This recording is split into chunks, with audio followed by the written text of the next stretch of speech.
Hello, everyone. Welcome to the Self-Advocacy Workshop video. This is part one of our Self-Advocacy series. We'll be talking about self-advocacy and self-narrative. My name is Kayla. I am from the CAE office. I am a disability specialist, and I use she, her pronouns. Hi there, I'm Emily. I am the graduate student intern here at CAE, which basically means that I am a part-time disability specialist, and I also use she, her pronouns. Hello, my name is Brittany, and I am also part of the CAE office, and I am also a disability specialist, and my pronouns are she, her. All right.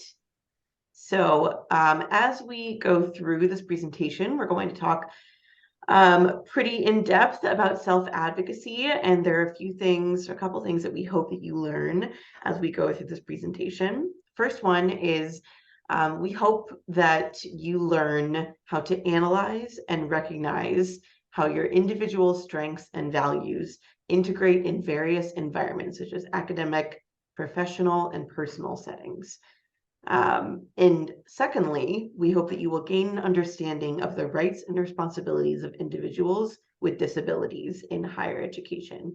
These learning objectives will look different for everyone, and we hope that you will learn from this presentation what is most helpful for you in your self-advocacy journey. Now, just to talk a little bit about our agenda for the day. So first, we're going to talk about the definition of self-advocacy.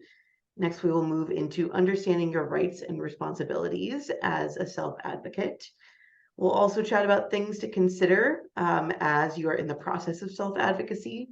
And finally, a self-reflection on self-advocacy in particular. So we understand that you will be watching this video asynchronously, so we will not be participating in the activity with you per se, but we hope that you will participate in the activity on your own, given the opportunity to after learning all of the material.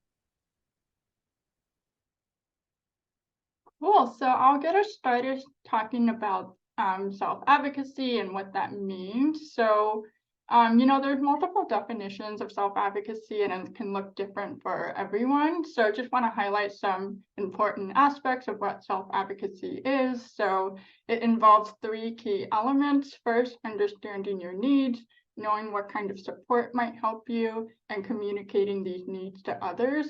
It's also understanding how you may think and learn, your areas of strengths and challenges, and as well as ensuring that your needs are being met. So along with self-advocacy, when you utilize self-advocacy, there can be great things that come out of it. So some benefits can be like being able to problem solve in different settings and coming up with conflict resolutions, having your needs met, bringing awareness to others. It can build self-confidence, self-respect, and self-awareness, and can also contribute and improve social and emotional well-being, academic success, and career readiness. And so, let's see. So part of self-advocacy is understanding and learning what your rights and responsibilities are. And so this applies to self-advocacy in a way of having the knowledge and understanding of where you kind of stand and what responsibilities you have as a student and what rights you have as a student. Having this knowledge can support you further in various scenarios, such as requesting accommodation, seeking additional support, etc. And so I want to go into rights of students with disabilities in higher education. So laws related to individuals with disabilities, they differ between the high school level and post-secondary education level. So in high school, one common one is Individuals with Disabilities Education Act. Some people may call it IDEA, some people might call it IDEA. In the college setting, it is different. Section 504 and the ADA laws are the most common and applicable for individuals with disability in higher education. So just kind of want to give a brief summary of both laws. Section 504 of the Rehabilitation Act of 1973. This is a civil rights law under the Rehabilitation Act of 1973 that prohibits discrimination against individuals with disabilities.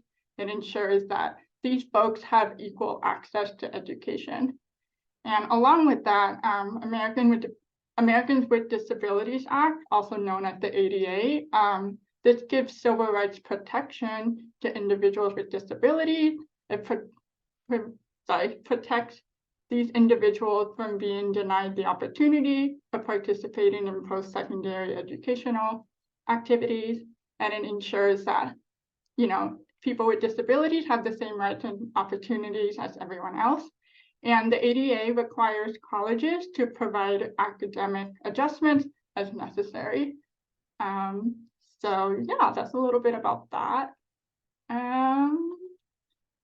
And then continuing a little bit further, both laws, Section 504 and ADA, requires higher education institutions to provide reasonable accommodations for students with disabilities. And college accommodations are intended to mitigate the impact of disability based on eligibility to ensure access. So access to courses, programs, services, activities, facilities, anything of that realm offered by the college or university. And so reasonable accommodations are adjustments that enable students with a disability to have an equal opportunity to benefit from and have access to courses, programs, services, and activities. So to get reasonable accommodations, you do have to disclose to our office, the CAE, or any of the disability services office at the college that you may be attending about your disability to get support. And then the office will then work with you to assess your needs and kind of determine reasonable accommodations from there. So this is the responsibility of the student, which leads to my next slide. Go on. So yeah, students who are self-identifying with the intent of requesting accommodations have a couple of responsibilities. So first is following all procedures for registration with the CAE. So that's submitting an application, submitting documentation, those sorts of things. Self-identifying in a timely manner, meeting deadlines and allowing enough time for our office to review documentation, make arrangements prior to the need for accommodations, request accommodations each quarter to provide accommodation letters to instructors, professors, and TAs, and notify our office if an approved accommodation is no longer working or no longer needed. And lastly, meeting the academic and non-academic standard for admission to, participation in, and or fulfillment of essential requirements of university programs and activities. So yeah, overall, just kind of knowing what your rights and responsibilities are can help guide you and further in various scenarios and settings. And yeah, so I'm gonna pass it on to Brittany. Or I'm sorry, not Brittany, Emily. No worries. So now that we've gone through our rights and responsibilities, let's chat a little bit more about things that you should consider in your self-advocacy process. So it's important to understand your rights as you self-advocate. So Kayla mentioned being familiar with the laws can support in various situations, as well as when requesting accommodations and when accommodations are being implemented. And this also applies in the workforce. So what you're learning here as a student in self-advocacy, you can certainly take forward into your professional career. It's also important to understand who you should talk to and when it is best to bring your concern to the attention of others. Thinking through your request can assist in identifying whom to speak with and when is the best time to do so. We do want to recommend always feeling empowered to speak up when you need to, and never feel like you shouldn't speak up for fear of burdening others.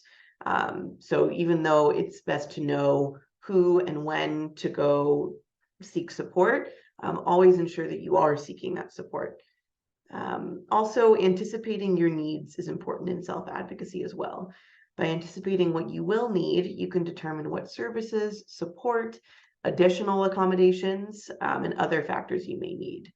This could come up in your internships, in your interpersonal relationships, in jobs, interviews, specific classes, you name it, it can come up in those settings. So knowing yourself, having that self-awareness can really help in self-advocacy. We encourage you to get to know yourself as best you can. Now I'm going to pass it over to Brittany. Thank you. Yeah, for our final section, we will be talking about self-reflection. And for self-reflection, it can be helpful to understand how you communicate and how you can strengthen your self-advocacy with the awareness you have of the language you use in navigating the different environments around you. Yeah, so for different settings come with varying levels of challenges. It's important to identify times where you feel more comfortable advocating for yourself and the language that has helped you in safely and effectively expressing yourself. And when it comes to adapting self-advocacy methods in various environments, sometimes it is best to use the language that you have been most comfortable with and build on that system that you have created for yourself to help in moments of support. In other moments that you can use are speaking with your peers and knowing what other language may best help you.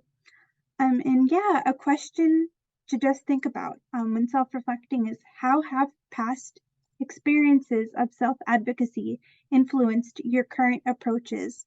And how has that helped you navigate in the future? And how maybe can you help build on your self-advocacy that you have? And what other support systems do you have to help navigate self-advocacy for yourself?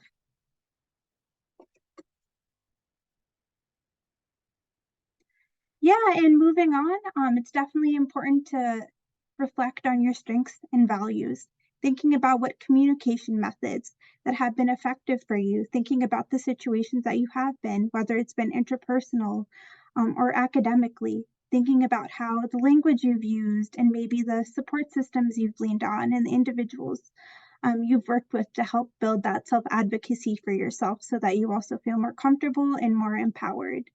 And thinking about the conflict resolution skills that you have confidence in, especially as there are many difficult situations that can arise. And sometimes it can be hard to see eye to eye. It's definitely important to, feel comfortable and also reach out when you don't feel entirely supported and when you don't feel empowered to, collaborate with others in your support system and also help build those conflict resolution skills on your own by also adapting the language you have felt comfortable using. And for just a thought, just think of 3 values that you have and maybe how your language has allowed you to express these 3 values that you have, and also the support systems that you have to help advocate for yourself. How have they been able to express how you're feeling about your values and how you navigate the world around you? Yeah, and lastly, just talking about disability identity broadly. Of course, no identity exists singularly, and it's important to think about our intersecting identities, especially with intersecting marginalized identities. It can be difficult to self-advocate, and it can be difficult to also reach out and also leaning on those support systems that you have for yourself, leaning on other members of other intersecting communities that build that language, and to also have access to other literature, other resources to help build that self-advocacy for you as well. And then, of course, community. Having a community of other like-minded individuals can definitely help you feel supported, and also knowing that you have a support system near you that can help build that community for you. And for a final question, how has the understanding of your disability identity informed your decisions around self-advocacy? How has your experience with your disability identity framed the way you think about self-advocacy? How comfortable do you feel with your own self-advocacy? Do you feel that maybe you're still accepting your disability identity and you're still needing some time to process how to advocate for yourself? Or maybe you are very comfortable with advocating for yourself, and maybe you're thinking of other ways that you can pivot in different atmospheres or environments, such as interpersonal or academically, or maybe possibly in job interviews, tailoring that language so that you feel more comfortable and that you feel that you can self-advocate for yourself.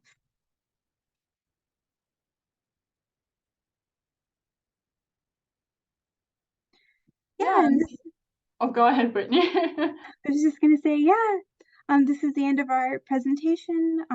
Here are our resources that we have, and yeah, you can take it away, Kayla. Cool. Yeah, thank you all for joining and watching this video.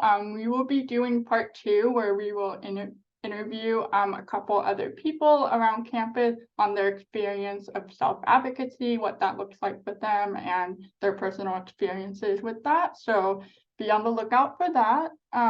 If you are interested in getting connected to our office, the website link is right here, and you can also follow us on Instagram at CAE UCLA. And yeah, thank you all for watching. Thank you. Thank you so much.